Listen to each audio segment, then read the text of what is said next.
Okay, good morning, everyone, and thank you for joining us. As Marilyn said, it was nice to be on vacation, but it's always nice to be back and to be with all you wonderful people in cyber world. And we're very lucky to have a wonderful guest here in studio. We have Jim Richmond here, so we're very excited to have him here as well. So if you guys don't see him on the Zoom, it's not because he's sleeping in this morning. He actually woke up a little early and he drove all the way here. Right, so we're very excited to have him in studio. On that note, we are up to day 75, page 222, right? Page 222. So when we're driving, I love when the numbers are the same. It has nothing to do with Lashon Hara. When we're driving up to Myrtle Beach, I hit 9999999. Isn't that cool? All right, 99,999. All right, and then we reached 100,000. But I think it's very cool when numbers are like all the same. So whatever, a side point for all those that are listening out there. Okay, so let's get cracking. So the dilemma is like this, and I want you guys to let me know what you think. And I think this is something that has come up many times in parts of our conversation. I think it's something that we've all sort of mentioned, something that we've talked about, and we've sort of dabbled around it, but here is the question. The question is, your sister, your friend, right, your brother, right, your daughter, right, whatever it is, right, your sister's having a tremendous difficulty with one of her teenage children, no doubt, right, and besides that, her husband isn't handling the situation well. Of course, always make the husband like the bad person. You know, the Berenstein Beer books I grew up on the Berenstein Beer books, right? But as I got a little older, I really did not like the Berenstein Beer books. They always make the father look like a fool, right? Whatever, side point. Okay, let's move on. She calls you several times a week to pour out her heart. You don't have much in ways of practical advice to offer. Right? You do give her the outlet to vent her emotions. And so you're not the best. You've had your own difficulties with your kids, and I don't know, neither you weren't successful, or you don't have kids, or whatever it is, or you don't have the best advice for her right now. But right, you are an outlet of venting, and you are a sister, you're a very, very good friend, or whatever it is, and you are the right person for her to vent to. Right? The question is, are you permitted to hear about her troubles with her children and her husband, even though there's no constructive purpose for you? And so just to clarify the question, then I'm gonna open up to the crowd, right?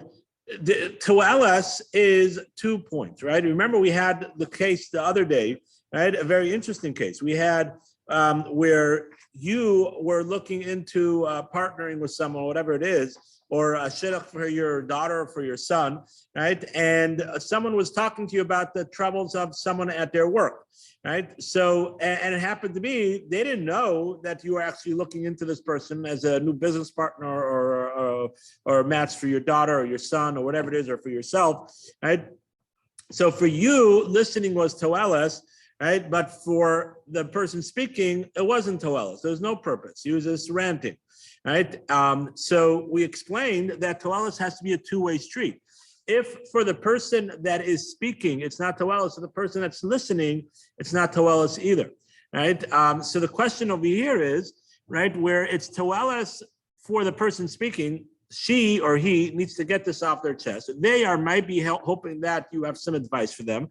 Right? If they know that you have no advice, so then it's also not toelis. But let's say they might think you have advice, or they don't know you have advice, right? But what you do have to offer is a good listening ear, right? A good listening ear of a friend, right? Who will let you, that needs to vent. Are you allowed to do that? Is that considered constructive? Is that considered toelis for a purpose or not? Okay, what do you guys think? Anybody? Yeah, I think just 1 second. Here in studio, Jim Richmond says yes. Okay, that's his words. Okay, let's go. I agree. I think, if you have someone that's close to you and she's having a problem, then yeah, I mean, I can't see where anything's wrong with that. Okay. Even though you don't have anything to help her. Remember, toelis typically is where you could, you're telling you this information and you have something to, either help the person out, or this information is beneficial for you because you are looking into this boy or whatever it is, right? Over here, there is no benefit for you, right? Regarding this information, right? So Benefit is for that questions person. are that we want to be a listener, but the question is, halachically, is that considered okay? That's where the question is. So yes, emotionally, friendship-wise, right? We want to say, yeah, of course it's not a problem, right? I'm a good listening ear, right? And I'm not saying that's not the right answer. And if you've looked it down, you'll see that it is the right answer. The question is why, right? The question is, why is that the right answer? If I'm not really doing any toelas. Suzette, you wanted to say something? My answer is yes. And I just think that even though you're given a listening ear only, that might be all that's required in the situation. So I think it's perfectly fine. And Okay. sometimes that's all that we need to do. Be listeners and not be, as my kids like to tell me, therapists. So yeah. Okay, cool. So far everybody's on the same page. Bonnie, what do you have to say? I have mixed feelings because, and I'm just catching up to all of this, but from last time when we were talking about Toelas, is one, I do think sometimes a friend just needs to vent and she needs to talk, or he, whatever, needs to talk to a trusted person, knowing it won't go further than you. So you're absorbing, if it is Toelas or Lashon Hara, but it's therapeutic to the speaker. But on the other hand, what I have found, it's a very slippery slope, because say a friend is talking to you about her children, her parents, her sibling, her spouse, or his spouse, whatever. And then to me, I try to keep I'd like to say I'd like to keep an impartiality, but that's not true. You get biased because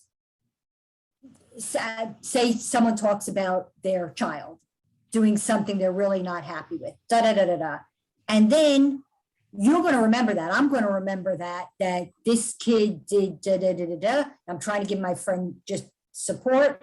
But then what about a year later? That's going to stick with me, and she's going to say, oh, he's the greatest thing since sliced bread. And I'm thinking, but you told me that he did this and that.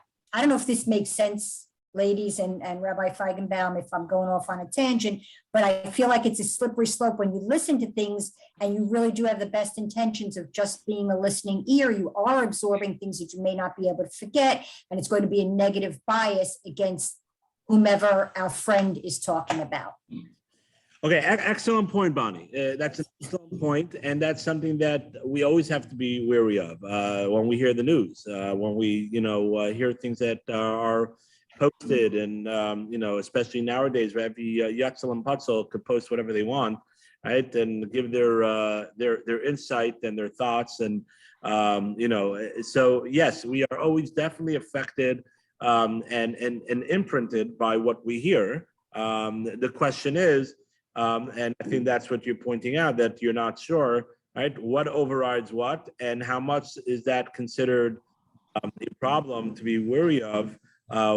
And yes, being a listening ear is important, but at the same time, it's concern. A great point. Excellent point. Anybody want to comment on that? Okay, Sherry? Wait, I was going to agree that listening is okay.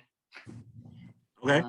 Especially when you think about if you go to a rabbi, they may not say anything, but they're there to listen.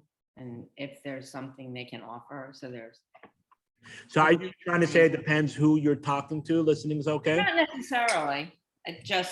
I was extrapolating it a little bit to indicate that there are situations where it is okay, because you're actually just listening is helping the individual, Right. even if it's not personally helping or doing anything for you. I think helping the person is doing something for you.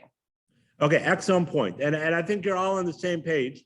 And I'm happy to hear that. Anybody else want to give their thoughts? Okay, so let's get cracking. Helen, See you. Thanks for joining us. So you're all correct, right? And it's not the first time. Good job, everyone. All right, all right. But you're all correct. So let's see what it says. Sharing someone's burden is a powerful act of chesed. So the reason why I want to read this inside, I don't always read it inside because I just like taking the idea and expand on it. But their words are extremely powerful. They're taking it even further than what you all said, right? Yeah, the Chafetz Chaim, right? Big rabbi, right? Very religious Jew, right? Extremely orthodox, right? Says that listening to someone's burden is a powerful act of chesed. It is chesed. It is a good deed, right? To listen to someone else's burdens. And often just listening to someone express their pain, disappointment, fear, and frustration is a powerful way to share it, right? By just listening to it. You're able to share it with them, right? And allow them to relieve that, right? And to express themselves and not bottle it all in. That is chesed, the ability to let someone have an avenue to express themselves. That is called chesed, right? Not writing a check. And writing a check is always chesed too, don't get me wrong, right? We always take donations, right? Helping with food pantries and doing all that stuff is chesed, but letting yourself be a listener to someone else's woes, someone else's problems is chesed, is an act of kindness.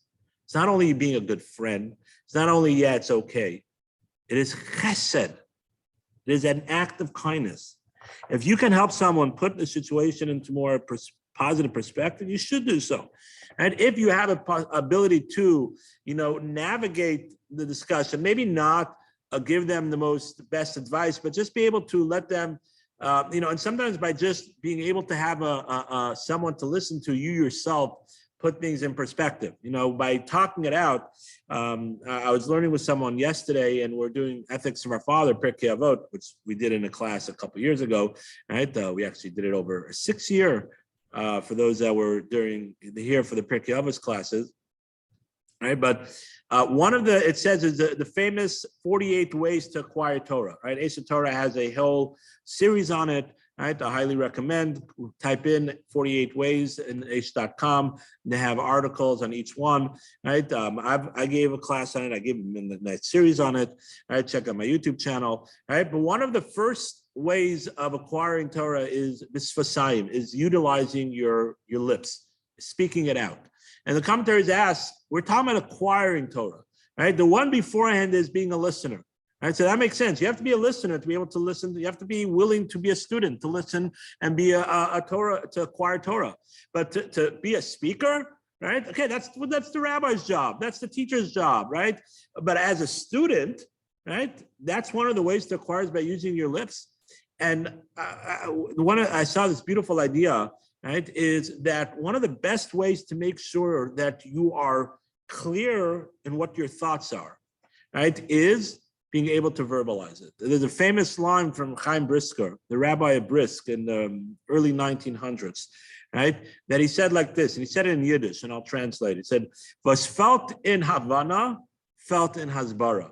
What lacks in explanation, lacks in understanding."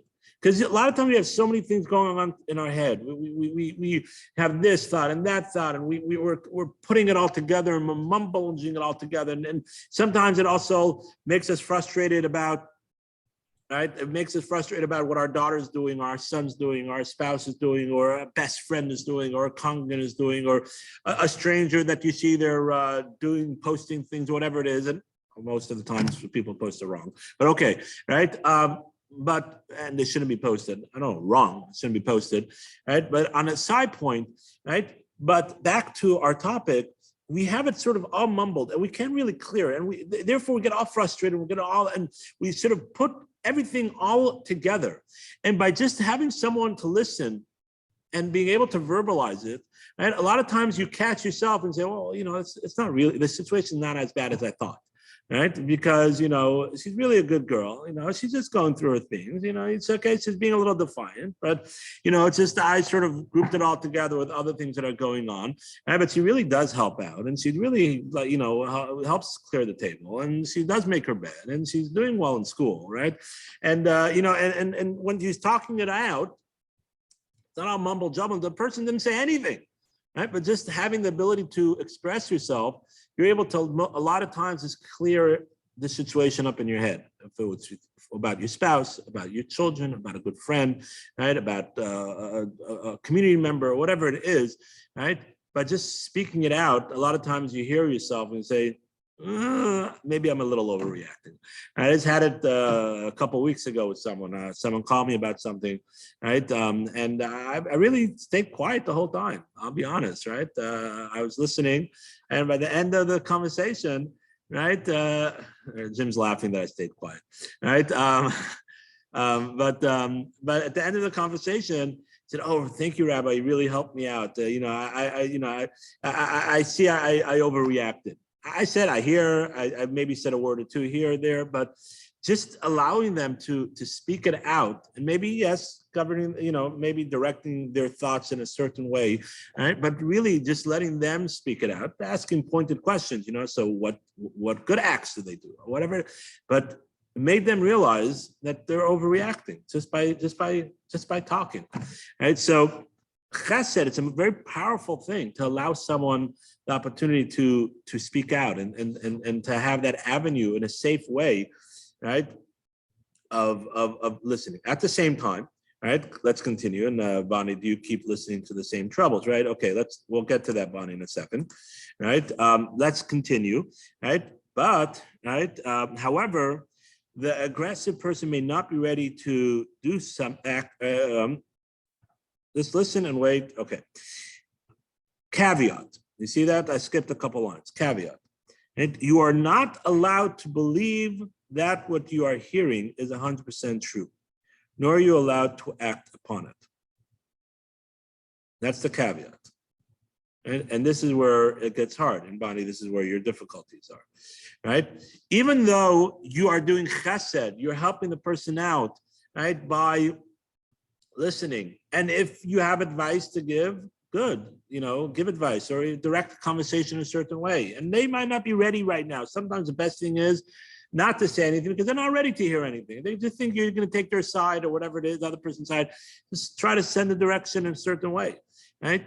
But, right, you're still not allowed to believe 100%, right, what you're hearing through. That's where the Lashon Hara component comes. Right? The same way if someone you're checking out someone for potential job opportunity, you're checking their references, right? And they say X, Y, and Z. You have to be concerned. You don't have to hire them, right? Because since other people are saying this about them, it is a possibility that that's true, and you don't want to put yourself in that situation, right? But you still now, until you have 100% truth, you've seen it with your own eyes, right? There's eyewitness account that are based in, right, Jewish courthouse approved, right? Just because you see a video, videos can be doctored. We know that nowadays, especially, right? I just created a little collage for my parents' 49th wedding anniversary, right? And I did it on an app on my phone, right? And I put a bunch of pictures together, and I made a little video, and I had the conversation going on, right, during the pictures and the clip of my kid, and it was very easy, right? Very easy. I did it like in 10 minutes on an app on my phone, sitting on the floor, right, playing with my kids, right? It was very easy, right? So nowadays, especially, you can put someone's face in somewhere, right? So until you have 100% proof, right, because you've seen it with your own eyes or whatever it is, right? You can't believe it 100%, but at the same time, you still are allowed to react, right, to protect yourself, right, if you need to be. So if it's information about a potential job opportunity or a worker or a shidduch or a new neighbor that you might have to be worried about, right, you have to react in a way of protecting yourself, but believing it 100%, you're not allowed to, especially in this situation, because you're not doing anything. It's not harming you. It's nothing about you, right? Right now, you're just doing chesed. You don't want the chesed that you're doing to be your own downfall. And this happens a lot of times, right? On a side point, a lot of times we say, well, we're doing chesed, right? But the chesed that we're doing is our own spiritual downfall. Just to throw out an example, and let's say we want to help someone out, right? But by helping someone out, right? Someone needs help moving something. But by going and helping that person out, your own family needed you today for whatever reason. Let's say your kid was sick or whatever. I need to go help that person out, right? I need to go help them move. What a chesed to help someone move, right? But your own kid needed you. Right? That's an extreme case. But of course, there's many other cases, right? And of course, each one of us in our own growth and our own level. But we have to realize that chesed is an important and one of the fundamentals. The world stands on three things. Can we live chesedim, doing good deeds? But it's one of the legs, right? There's two other legs that we have to make sure that we don't step on while we're doing chesed too. One of those legs is the mitzvot, is the commandments that God gave us, right? And we've talked about this in the past, right? The example that I think we all can resonate with is, you ask your child to go ahead and to set the table, right? And they go ahead and draw you a picture, right? Or they go ahead and do something else for you, right? So it's very nice. Thank you so much, for doing that. But that's not what I asked you to do. So you think you're doing an act of kindness. You're doing something that's great to child. But at the same time, right, when I look at it, all I see is that you're defiant of me. So the act that you're doing is being defiant of me. And that's not a good thing. I don't want your picture, right? I don't want your picture. And that's a similar idea that when we do chesed, when we do acts of kindness, we have to make sure that the acts of kindness are aligned with the Torah, with what God wants us to do. Because otherwise we're not doing acts of kindness. We're just doing something to make ourselves feel better, right? Which a lot of times is, sort of we portray it and we might mean well, but a lot of times we do it just to make ourselves feel better. Because when we do acts of kindness, we help other people. Most people, not all, some people are mean people and don't have that in them, but most people feel good. And when you're helping someone out and you give someone some food or whatever it is, you feel good. You feel good about yourself, right? And it makes you feel warm and fuzzy feeling inside. But you have to make sure that when we do chesed, we're doing it also. It's a mitzvah. It's because God, we're getting closer to God by doing chesed, and we're going to only get closer to God when we're doing chesed. Right? Is if it's aligned with what God wants us to do, also. Right? And that's the same thing over here. The chesed of listening to someone else has to be aligned with all the laws of Lashon Hara. Right? And therefore, you cannot believe it 100%. Yes, in Bani, right, you have to make sure that you do not get influenced by it. When you see the child, you have to maybe, if your friends keep on telling you that the child, hits all her siblings or whatever it is, so you don't have to invite them for a play date, right, to play with your kids, right? But at the same time, you also have to be careful how much you believe and how much you don't believe. Because you have to be worried. Hey, listen, if it's a hitting child and it's going through a stage, I don't need them in my house, right? But at the same time, that's where the toelas. But at the same time, I can't believe it 100%. And that's just, you're right, it is a slippery slope. We have to be constantly on top of it. And I think this is something that's so powerful to reflect on and to think about, right? The overall lesson, but especially this thing, because we've talked about this many times. Your friend needs to vent, you need to talk, you need to this, you need to that. You're in a group of people, and it really depends on the setting. Let's say you're with a group of people and someone's just venting. Is that really just venting? Needs to get it off. There's 4 or 5 different people there, right? Do they all have to hear this, right? Or it's just, or is it just the person just wants to give off, this gossip right now, right? Yeah, they might be venting, but for you, that's not right now helping them out because there's 4 other people that could do that. Maybe 4 other people that are good friends, and right now is not the situation to do that. So just because you're listening doesn't mean to say it's the right time either. Right. So the powerful lesson that listening is an important and crucial part, right, of chesed, right? But at the same time, right, we have to make sure that we don't get sucked into this, right? Which a lot of times we do. A lot of times we do. Really, a lot of times we do, because I think this is one of the go-to, right, of people, right, when they want to say that why they're doing something. The go-to of people is, I'm just being a good friend. I'm being a good friend. I'm being a good sister, a good brother, a good spouse. I'm just listening, right? And that's our go-to, and that's our natural reaction. And that's what society has taught us, right? And the Torah has taught us, of course, listening is important. You have to make sure that it's the right place, the right time. And you have to make sure that you're not going to get influenced by it. If you think that you are going to get influenced by it, if you think that you have a hard time not judging because you keep on hearing this, so then it might be time to say, listen, I'm going to throw out a name, Chaim Yankel, my best friend, right? Chaim Yankel, right? My go-to, Chaim Yankel. I think there's actually a Chaim Yankel in Borough Park. I don't know, but Chaim Yankel, right? I hear you, but I'll be honest, let's talk about something else. All right. I can't hear this anymore. I apologize. I just, maybe find someone else to talk to this. We've hashed this out already many times, right? Let's just try to look forward into the future and not, talk about, because you're right. It gets to you eventually. And a lot of times when someone keeps on repeating something over and over and over again, there's no help. By you listening again, you're not helping them out. All you're doing is this enabling them just to keep on staying in the same place, right? And that's where the tricky part is also. You could be an enabler. By listening too much, believe it or not, you could also be an enabler, right? Because you know what? It's enough. It's enough. Stop. Let's move forward. We hashed this out. You talked about this. Now it's time to look into the future, right? So you have, it's a tricky situation, and every situation is different. There's no cookie cutter way of saying this. We have the rules, right? We have the ideas that we have to be governed by, right? But and if you're not sure, ask advice.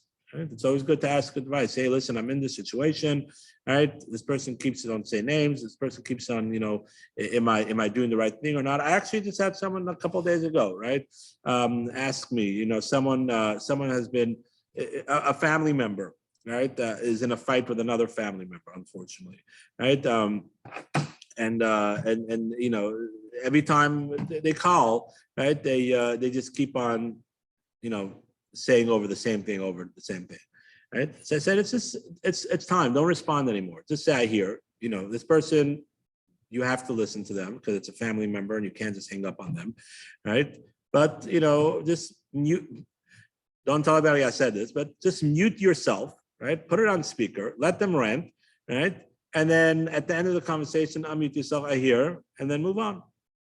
Don't keep on don't engage them anymore. Eventually they'll stop, or they won't, and that's what they need to do, right? But you can't engage them anymore, right? And yeah, sometimes you have to do that, right? It's not always the right chesed to go ahead and constantly engage the person. But back to our discussion. Number one, listening is chesed. Listening is chesed.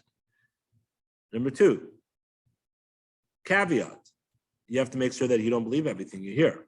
If there might be something that could affect you, you have to react. That's part of Toelis. Maybe you can't believe everything.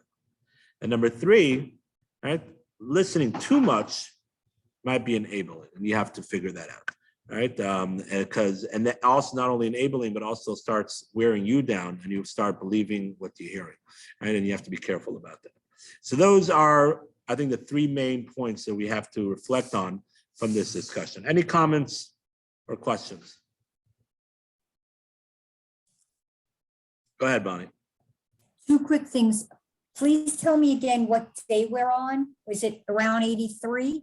Day 75, page 222. Oh, okay. I was ahead of myself.